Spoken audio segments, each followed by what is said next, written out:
You are listening to Retirement Lifestyle Advocates Radio. I'm your host, Dennis Tubbergen.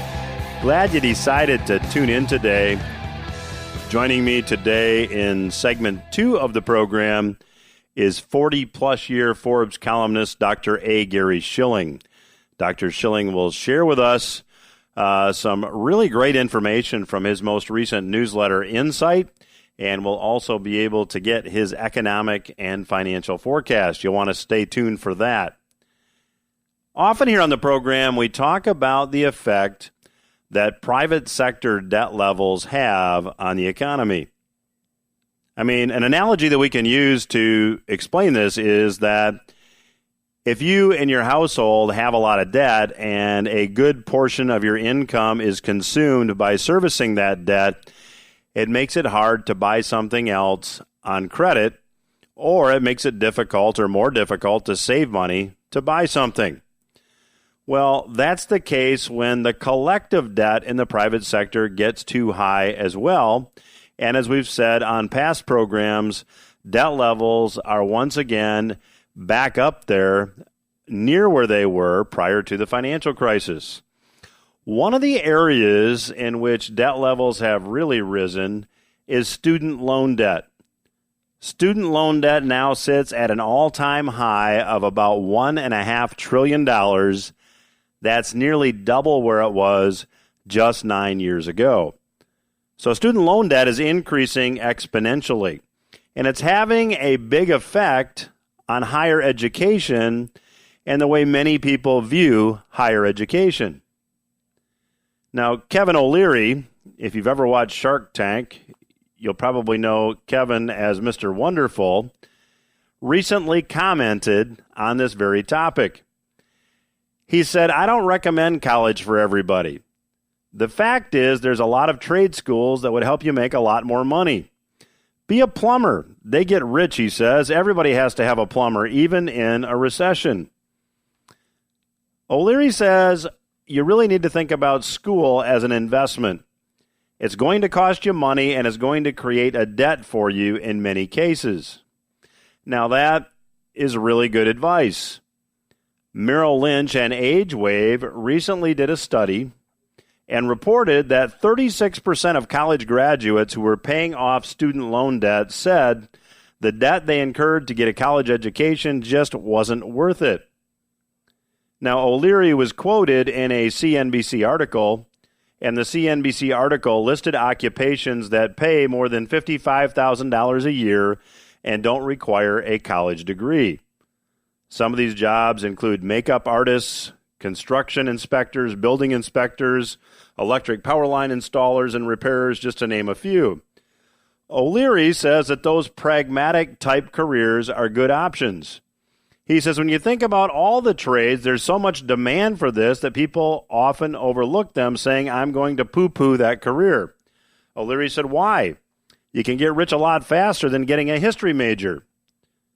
Now, a few years ago, Forbes magazine published an article detailing this emerging trend, and this trend has only picked up steam in the meantime. I'm going to give you just a bit from that article.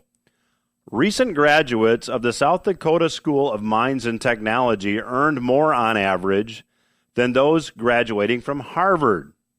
The median salary of the South Dakota School of Mines and Technology graduates was $56,700.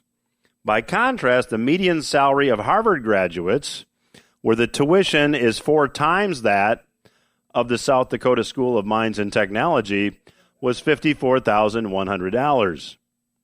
So the trend is clear.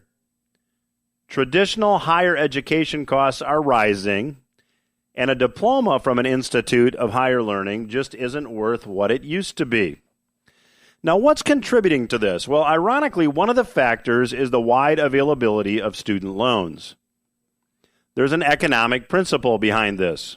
The more easy credit that's available, the easier it is to fuel a price bubble. In fact, when you study price bubbles, you realize that you cannot fuel a price bubble without easy credit. This was true when real estate prices plummeted more than a decade ago. because lenders extended credit to marginally qualified borrowers who had little or no money down. The demand for real estate skyrocketed. Access to easy credit fueled that price bubble, which eventually burst. And the same principle is behind the surge in tuition costs. Forbes published another article on this very topic, and I'm going to give you just a bit from this article as well.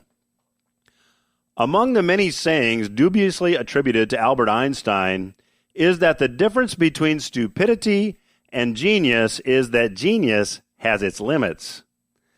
Lack of limits and stupidity have another overlap in the Parent Plus loan program, which allows parents of undergraduate college students to borrow unlimited sums from the federal government for their children's education. While observers of higher education have long suspected that this open-ended subsidy enables colleges to hike tuition, new evidence lends more credence to this theory. Several recent studies have found evidence that other federal student aid programs drive up tuition. A 2015 study found that $1 of subsidized student loans increases published tuition by 58 cents at a typical college. A 2004 analysis found that for-profit colleges eligible for federal student aid charge tuition 78% higher than that of similar but aid-ineligible institutions. In other words, if the money is there and easily available, people will take it, just like during the real estate bubble and subsequent bust. Now, the other factor driving this trend is that it seems college education isn't as valuable as it once was. Ellen Ruppel-Shell wrote a piece in the New York Times. She says, we appear to be approaching a time when even for middle-class students, the economic benefit of a college degree will begin to dim. Since 2000, the growth in the wage gap between high school and college graduates has slowed to a halt. 25% of college graduates now earn no more than does the average high school graduate. Now, there are some analysts who would certainly agree with this position. James Agresti, who is president of Just Facts. Just Facts is a nonprofit institute dedicated to providing verifiable facts about public policy, wrote this: academic time investment by full-time college students has fallen. During the school year, they are now spending about 50% more time on leisure activities and sports than on academics. There was a report recently published by the Review of Economics and Statistics that said full-time students allocated 40 hours per week toward class and studying in 1961, and by 2003 they were investing 27 hours a week. Declines were extremely broad and are not easily accounted for by framing effects, work, or major choices. We conclude that there have been substantial changes over time in the quantity or manner of human capital production on college campuses. Could it be that the less skin you have in the game, the less hard you work? The same report said this: perhaps even most importantly, even among graduates of four-year colleges, many are not learning practical skills that increase their productivity.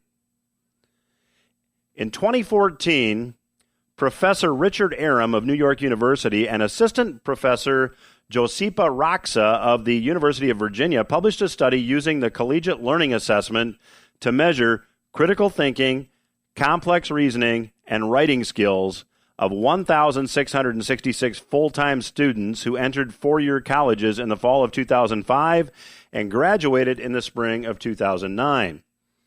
These people got done in 4 years. They were pretty bright.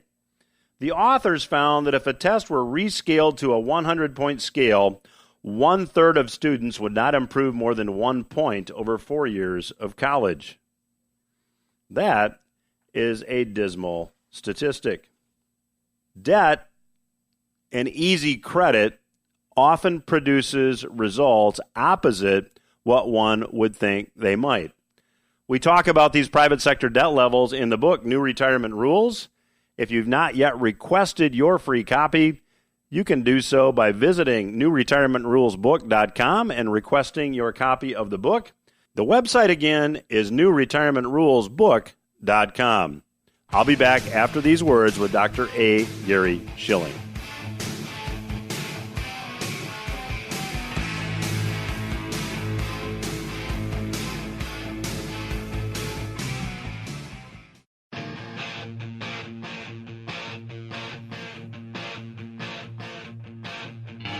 Welcome back to RLA Radio. I'm your host, Dennis Tubbergen. I have the pleasure today of chatting once again with returning guest, Dr. A. Gary Shilling. Dr. Shilling's monthly Insight newsletter is an extremely comprehensive 30 to 40-page report that includes extensive overviews of the economy, exhaustive investigations of key economic indicators and how they'll affect your investment portfolio. Also, Dr. Shilling examines in detail emerging markets and financial trends that could spell opportunity or danger for you or your investments. And Dr. Shilling also commentates on all matters great and small in the newsletter. I enjoy reading it very much and have some questions for Dr. Shilling this month out of the June newsletter. If you'd like to learn more about the newsletter, you can call 888-346-7444. I'll be giving that number again in this segment. And the website, if you'd like to learn more, is agaryshilling.com. Dr. Shilling, welcome back to the program. Glad to be with you again, Dennis.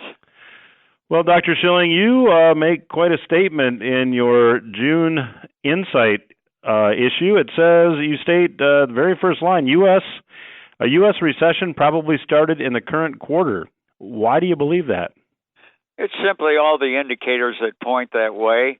You look at what's happening with industrial production, housing, a myriad of things. One very interesting thing, of course, is the employment area, and employment growth slows very rapidly at peaks and turns from expansion to contraction, and that's what we've seen in employment. We had this extremely low increase in payroll employments last month, 75,000, about a third of what it's been running.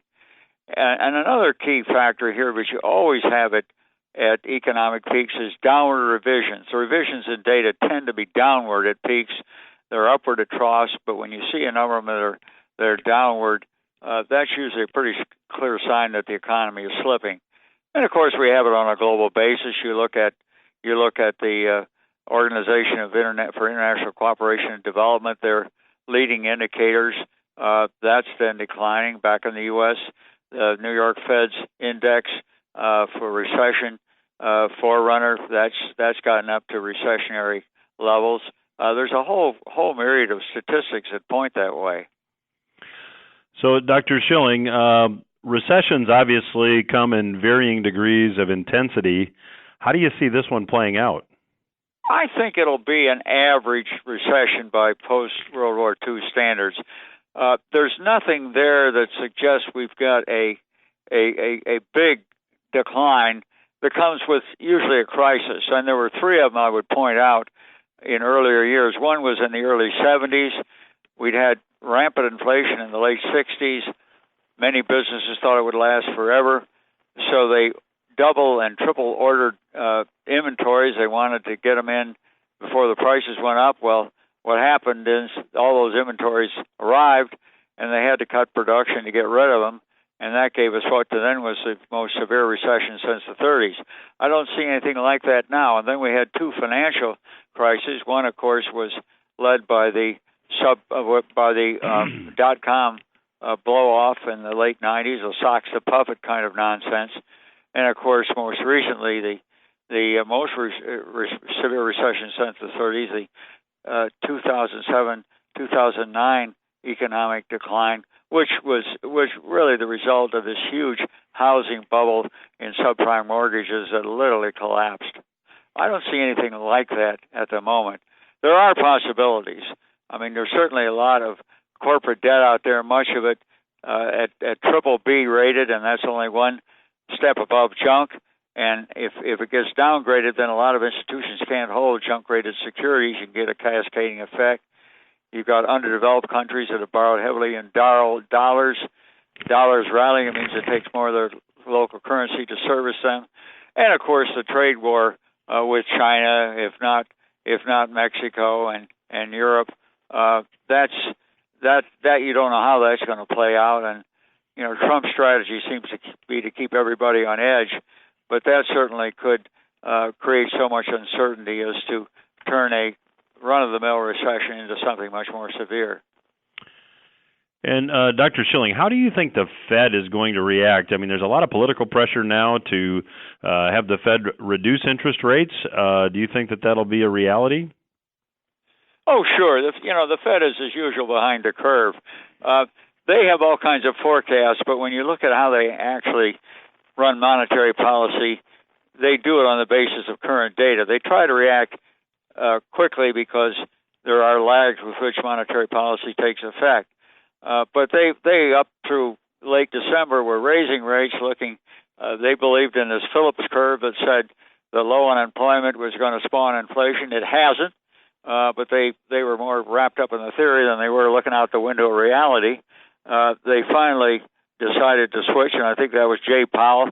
He's the first non-PhD economist in the last three, and as a PhD economist, I'm glad we got somebody else in there because he's not a theoretician. But the Fed was overdoing, probably, and we'll find out, was overdoing tight credit, and they've shifted toward a pause. They haven't actually cut rates yet, but they pretty much said they're going to.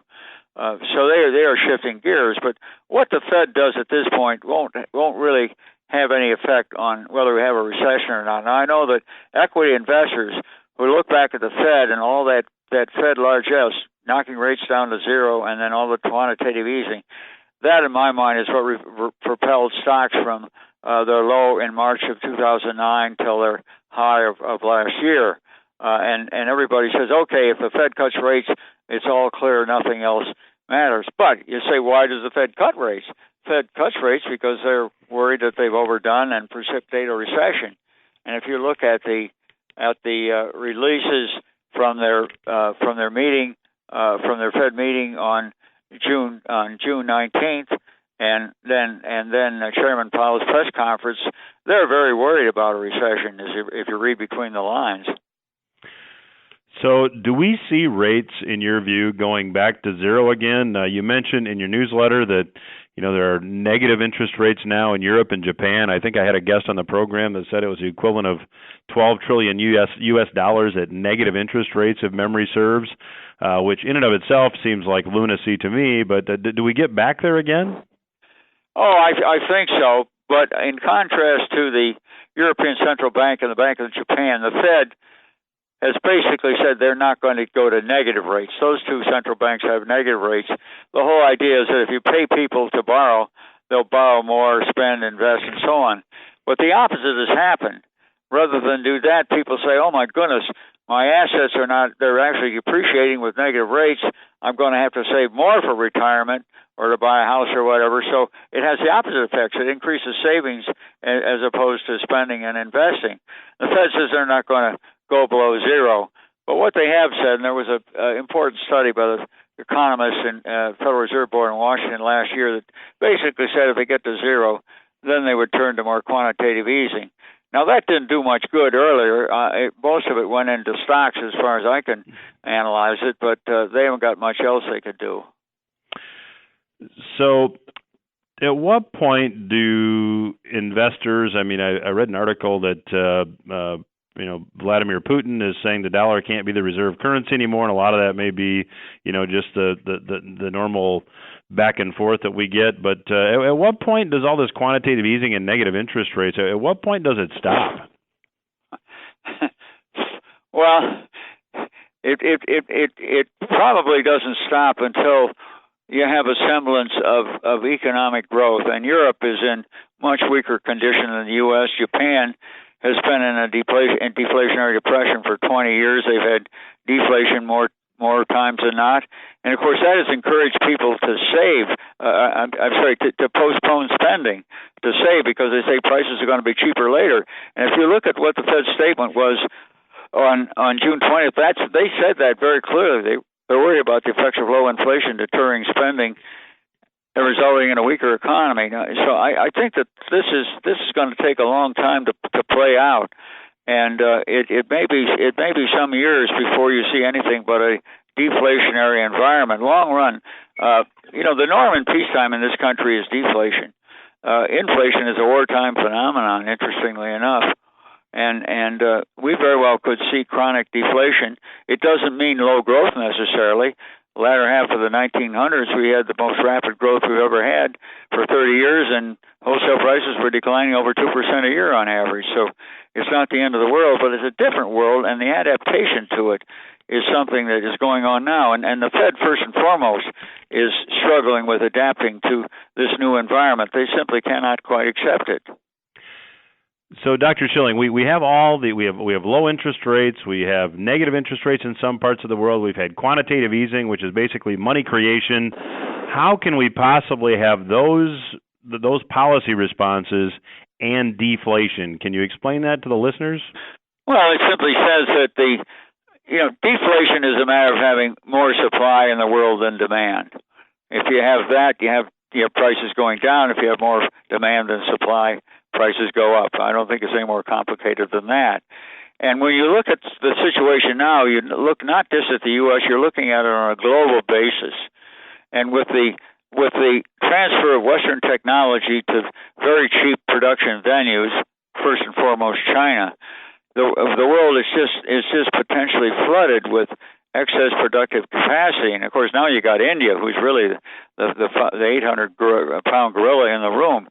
So I think what you really are looking at is that all these stimulative measures have been simply swamped by these fundamental deflationary forces of excess supply. Gary, in your opinion, this trade war, these imposing of tariffs, to what extent is that contributing to the recession, if at all? Yes, it is, because it creates uncertainty. Now, I think the effects of this are way overrated. Matter of fact, we did a study on this. I did one of my Bloomberg columns on this recently, and it really, in effect, a 25% tariff on all our Chinese imports. On the surface, that would increase prices by 1%. And probably more, because all the competitors with those imports could then raise their prices. But in actual fact, it's likely to be more deflationary, because it causes so much uncertainty that people cut back their spending. And then, of course, you get production moving out of China to areas that are not in the direct line of fire, like Vietnam and Bangladesh and Thailand and so on and so forth. So you have, and in this country, a lot of pressure on retailers to cut prices. They've got excess inventories right now. The bricks and mortar retailers are beset with Amazon, and so I think you're going to, in the end of the day, it's probably going to be more deflationary than inflationary. Interesting. Well, we are out of time for this segment as we close. Let me remind everyone that Dr. Shilling's Insight newsletter is a terrific, comprehensive report that he publishes each month. If you would like to learn more about the newsletter, you can call 888-346-7444. The website is www.agaryshilling.com. I'll give you the phone number one more time. It's 888-346-7444. And I will return with Dr. A. Gary Shilling after these words. Stay with us.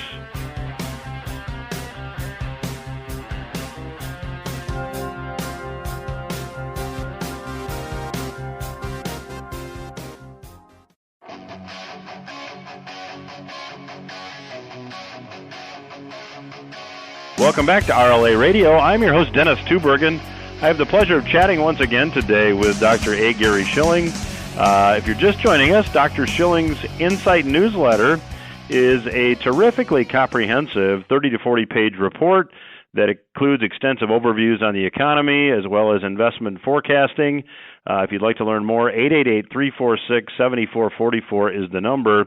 Dr. Shilling, it seems to me that when we had the tax package passed, the tax cut passed now a year and a half ago or so, that provided some juice for the economy. Correct me if you disagree. Will they try a repeat performance prior to the election just to try to keep things moving? It would be very difficult for several reasons. One is that it was a massive cut in corporate tax rates, and that was logical because our rates were higher than almost any other major country in the world, and it distorted the whole system, led to U.S. corporations keeping money abroad where their taxes were lower, not bringing it back here. So that made sense. As far as individual taxes are concerned, the dilemma there is that it's the people on the top that pay the taxes. The top 1% pays about 30% of individual income taxes. The bottom 50% pays 3%. What it means if you want to cut taxes for individuals meaningfully, and you're not going to negative taxes, you've got to do it for people on the top. Well, there are two problems with that. One is the Democrats, that's just anathema to them, the idea of favoring higher taxpayer, and with the polarization of income we've had in recent decades, but more painfully in recent years, the idea of favoring the guys that are already making a lot of money with lower after-tax incomes just won't fly among the Democrats. The other issue is that the people on top don't change their spending plans that much in relation to their after-tax incomes. They've already got pretty much the cars and houses and vacations they want. People on the bottom, a lot of them just are hand to mouth. They're spending every nickel they have and everything they can borrow.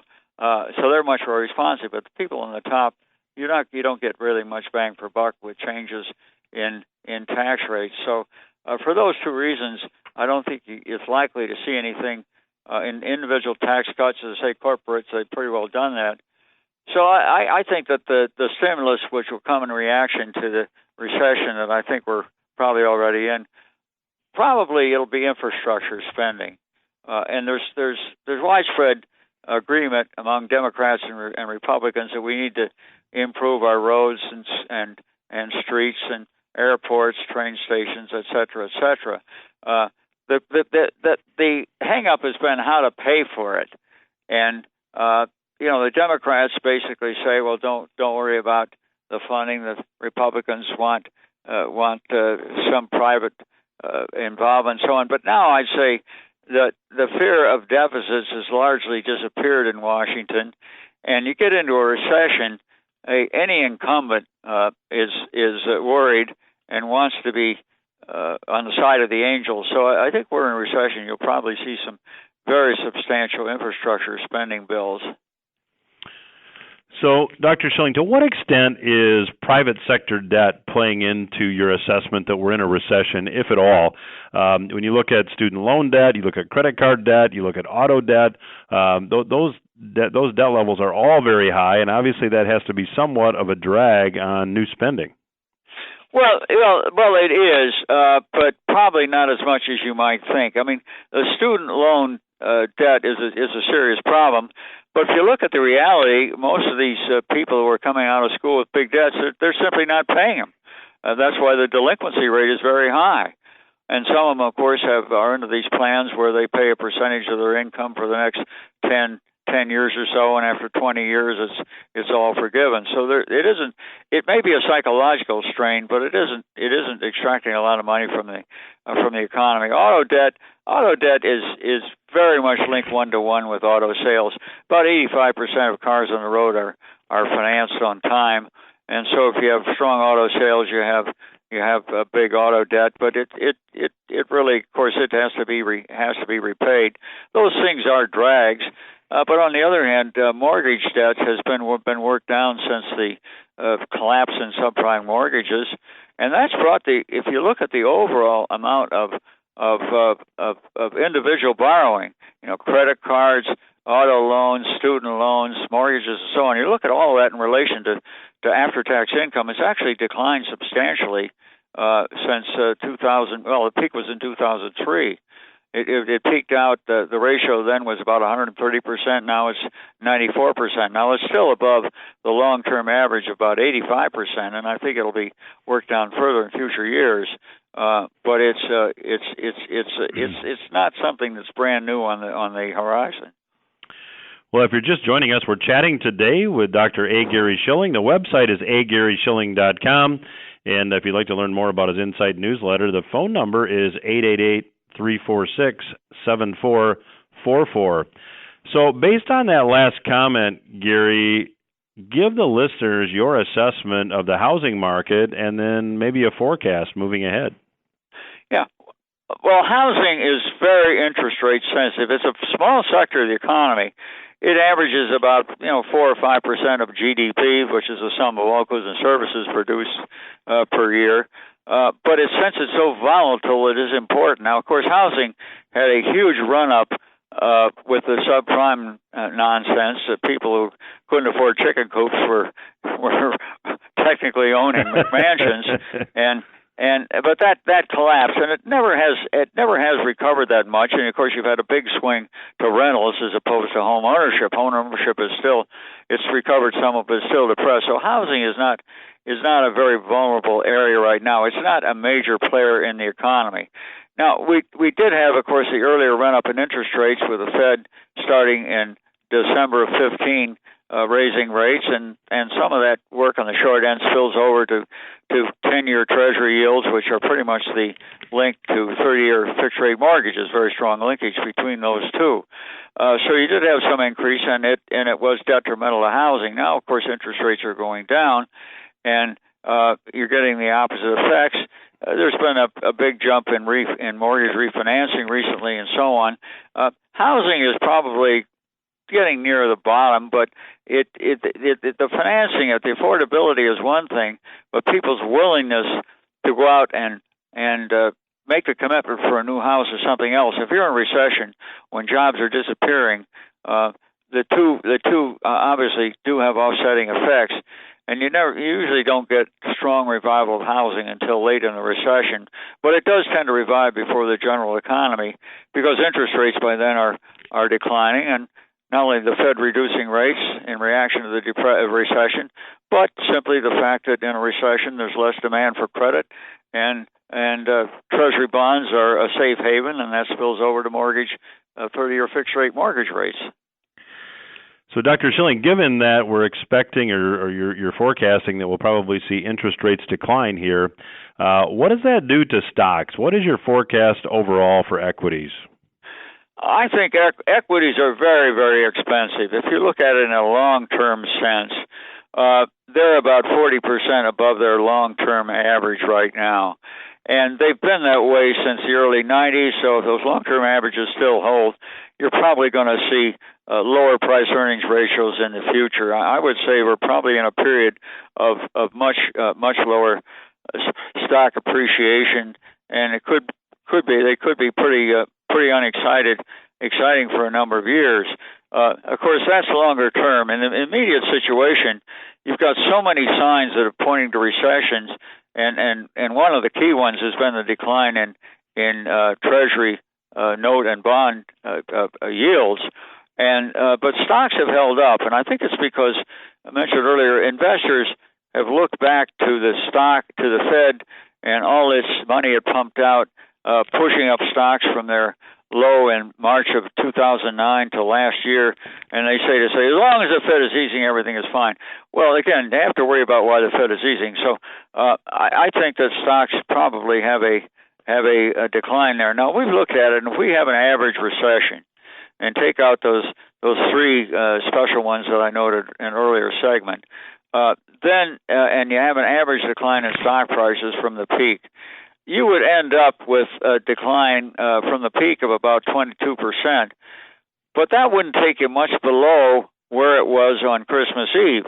That decline from October 3rd took the S&P 500 down almost 20%. So you wouldn't have a decline much below that. But, of course, it would be a decline from where we are now of about 20%. So in your newsletter, you're suggesting to short commodities. Can you expand on that thought? Yeah, the whole idea is that commodities are very much linked to economic activity. My favorite is copper because almost anything manufactured has copper going into it. And there's no cartel that disrupts copper. I mean, for example, you look at oil. The economic fundamentals are often superseded by what's happening with the Russians and the Saudis in terms of prices, or you get some attack in the Persian Gulf, attacking a ship, shooting down a drone or whatever. You get extraneous things, but copper doesn't have that, and copper has been declining, and that's very much a symbol of declining worldwide industrial production, and especially in China that consumes about half of the world's copper year by year, and of course they use that to turn into exports that go to North America and Europe. So I think that commodities are going to continue to be weak. They're not only a good indicator of a forthcoming recession, but they will be even weaker as a recession unfolds. And I've got time for one more question here. I've just got to get your take on agricultural commodities, if you have an opinion. Well, agricultural commodities, again, they're tricky because they're so much governed by weather, and of course now with Trump's trade war, the question of whether the Chinese are willing to buy U.S. soybeans and so on. But I think that's a very specialized area. But the one area that we didn't talk about that I've been very, very keen on, and I actually have been since 1981, are long-term Treasury bonds. And since the early 80s, Treasury bonds have outperformed the S&P 500 by 5 times. They've risen 5 times as much as the S&P, and that's including dividends as well as price appreciation for stocks. And I still think they're a very attractive buy. We could see another 20% appreciation in 30-year Treasury bonds if they go down to my target of 2%. And you'll see less bang for buck if you did decline in 10-year Treasury note yields, but I think they're going to 1%. They're just now about 2%. So I think that makes a lot of sense. In terms of stocks, I think you got to be defensive. In portfolios we're managed, we're in things like utilities, healthcare, consumer staples, things where spending continues pretty much regardless of the state of incomes in the economy. Well, we're going to have to leave it there. Our guest today has been Dr. A. Gary Shilling. His Insight newsletter is great reading. I would encourage you to check it out. You can do that by calling 888-346-7444 or visiting www.agaryshilling.com. And Gary, pleasure to have you back on the program. Always appreciate your insights. Hope you'll come back. I sure hope to. Thanks a lot, Dennis. We will be back after these words.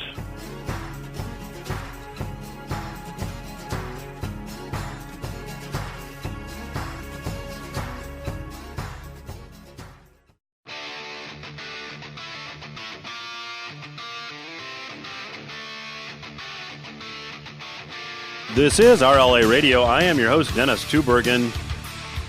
You know, if you haven't yet gotten your copy of the best-selling book, New Retirement Rules, you can go to the website, newretirementrulesbook.com, and let us know where to mail your free copy, and we would be glad to send you one. You know, I picked up an article this past week authored by a gentleman by the name of Daniel Mitchell, who is a Washington-based economist. And it's very interesting how job growth is really accelerating in low-tax states versus high-tax states. In fact, Mr. Mitchell starts his article by saying that Americans are voting with their feet by moving to states where the politicians are taking less of their income. Now, one such example that Mr. Mitchell points out in his article is we'll just call it a battle between the states of Texas and California. Now, interestingly, one look at U-Haul rates for a 26-foot truck rental this month tells the story. If you want to rent the 26-foot U-Haul truck and take it one way from Los Angeles to Houston, it will cost you $3,965. On the other hand, if you want to take it one way from Houston to Los Angeles, it's $967. About 4 to 1. To take it from LA to Houston, $4,000. Houston to Los Angeles, about $1,000. If you want to go from San Francisco to Houston, it's $4,600, $4,575 to be exact. And Houston back to San Francisco, only $1,115. Why is that? Demand tells the story. Demand drives price. When there's greater demand, price goes up. When there's not as much demand, prices drop. It's the principle you learned back in Economics 101. If you want to go from Los Angeles to Dallas, that U-Haul truck's going to cost you $3,800. To drive from Dallas back to Los Angeles, it's $1,138. San Francisco to Dallas, $4,275. In the reverse direction, from Dallas back to San Francisco, $1,282. Now, the very obvious takeaway from this data is that more people are moving from California to Texas than the other way around. Now, the top state income tax rate in California is 13.3%. Texas has no state income tax. Now, Mr. Mitchell points out that sometimes he gets pushback from some of his friends who point out that California's 13.3% tax rate only applies to millionaires. And while that's true, Mr. Mitchell makes an effective argument against such a tax. He said, why do you want to penalize the state's most productive citizens, especially when they're the ones who can easily afford to move, and many of them are doing exactly that? Now, for the record, the 8% tax rate kicks in at just $44,000 worth of income. Now, if I had time, I could make a similar comparison between the states of Florida and New York. U-Haul rates are similar. Tax rates are similar. Now, Chuck DeVore, who is a Texas Public Policy Foundation expert, wrote in Forbes how and why low-tax states are outperforming higher-tax states. He says that when you take a look at low-tax states versus high-tax states, during the period of time from January of 2016 to December of 2017, job growth in the low-tax states was about 35% more rapid over that time frame. However, job growth now is 80% stronger in low-tax states rather than in high-tax states since the passage of the tax package, the Tax Cuts and Jobs Act of 2017, back in December of 2017. Now, part of the reason for this is that act capped the state and local tax deduction at $10,000. So income tax filers in high-tax states saw a relatively smaller tax cut, while those in lower tax states saw a much higher tax cut. So the bottom line is this: private sector job growth is now running 80% faster in the low tax states, 2% annualized, compared to 1.1%, up from just a 35% advantage in the prior 23 months. Now, Mr. DeVore suggests how the high tax states might respond. He said if political leaders in states accustomed to taxing and spending far more than their frugal peers wish to participate in higher rates of job creation, here's what they should do. They should reform their own fiscal houses rather than expecting their neighbors to subsidize their high spending ways.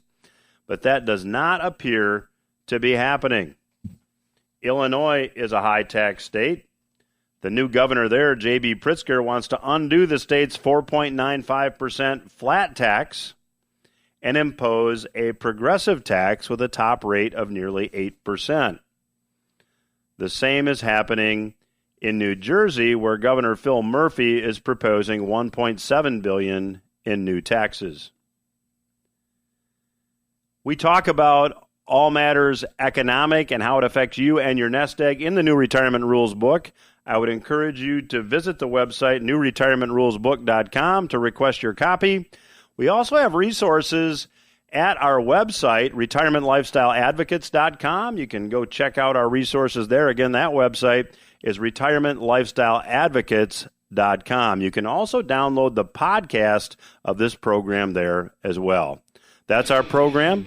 Hope you enjoyed it and got something you can use.